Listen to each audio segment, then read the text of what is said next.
Hey everybody, I drove 4.5 hours to pick this up north, up to just up by Minneapolis, Minnesota. It's a 1930 Chevrolet. I'm not really too sure, I don't know much about it. I don't think it was a truck originally, I think it was probably a car. And they cut the back, moved it up. They did that a lot back in the day. The guy that I got it from, I think he put the wrecker boom in it. I don't know that that was originally the way it was done. It does need some work for sure. It's a little project.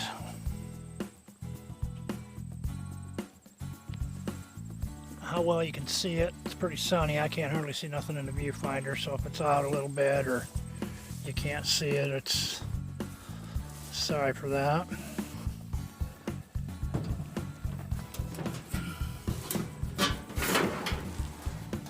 Has the cylinder in it. It's supposed to run. It's not stuck, so it's got newer plugs in it. He said he got it running, put a coil, put new plugs and wires and stuff on it to get it running.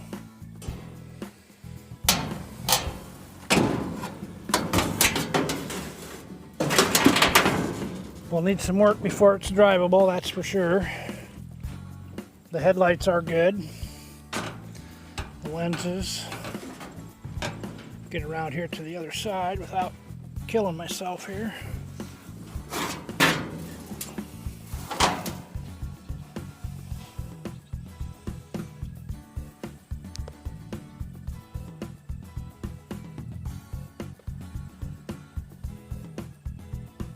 So, I don't know how long he had it running, how long it ran, but it is fairly clean looking. It's not coated in oil.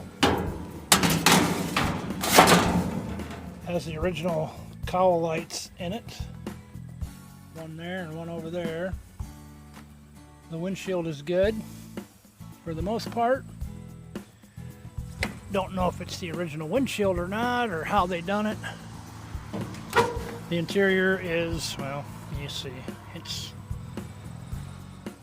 pretty much non-existent.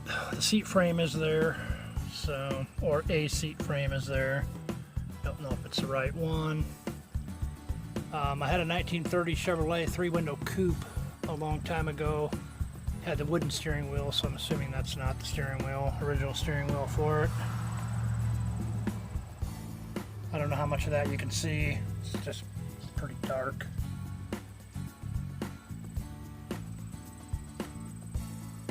Put a piece of tin in the top, use screws. I'm going to take the self-tappers, take them out. I'll tack weld all that in. It's not the greatest. I mean, it's, you know, got patches down there. The box is not, it's straight on the bottom. It's leaned back on the top, so it makes it look kind of funny, but it works. I don't know, this piece here, I mean, it's not, nothing is, it's, it moves, so it's not stuck, which you would think it'd be completely rusted stuck, and it doesn't look like there's any grease in it whatsoever, so. These tires on it, you can see that one there is definitely seen better days. Got old Minneapolis plates, Minnesota plates on it. I don't know if you can see that or not.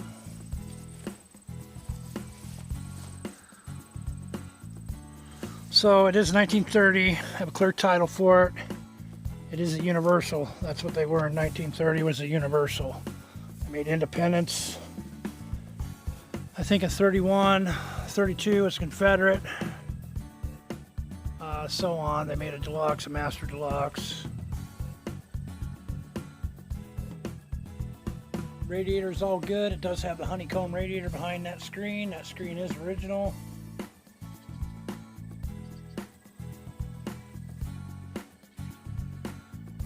The only reason I say it's original is because my coupe that I had the same exact screen in it, and it was 1930. So, but all the shocks are there, the springs are good in it, steering's all there. I haven't really dug into it much, don't know how the brakes are. So yeah, I don't know. If you got any suggestions or comments, I'd like to just leave the 6-cylinder in it, or put a newer 6 in it, maybe make it an open drive shaft, and just put in maybe an S10 rear end in it or something, so I can drive it down the highway, put some juice brakes on it. But gas tank's in it. It is clean. It's clean on the inside.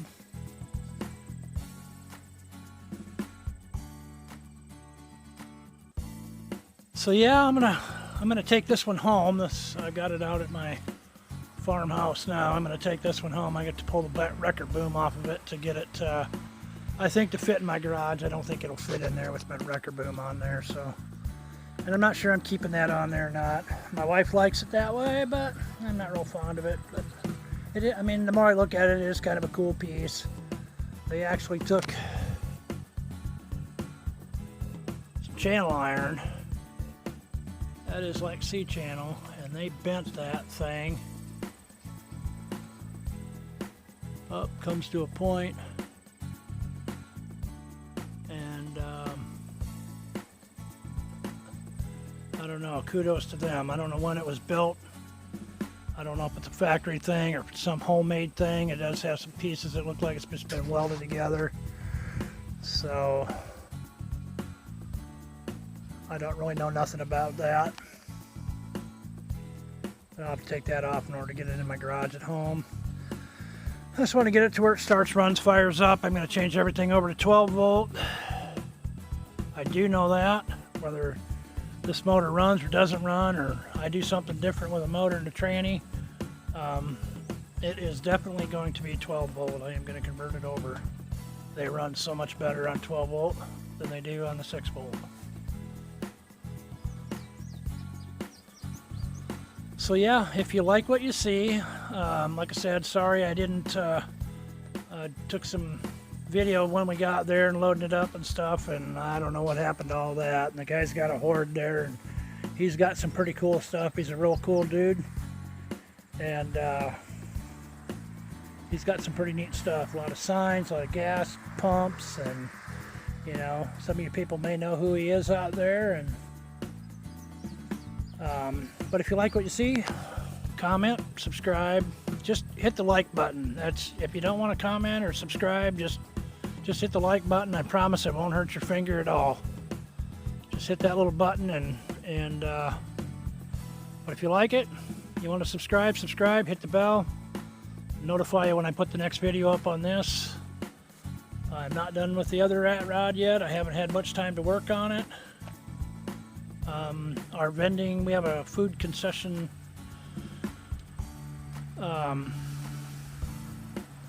trailer, so I guess that's what I want to say, and that season is winding down, so hopefully I can get some stuff done on this,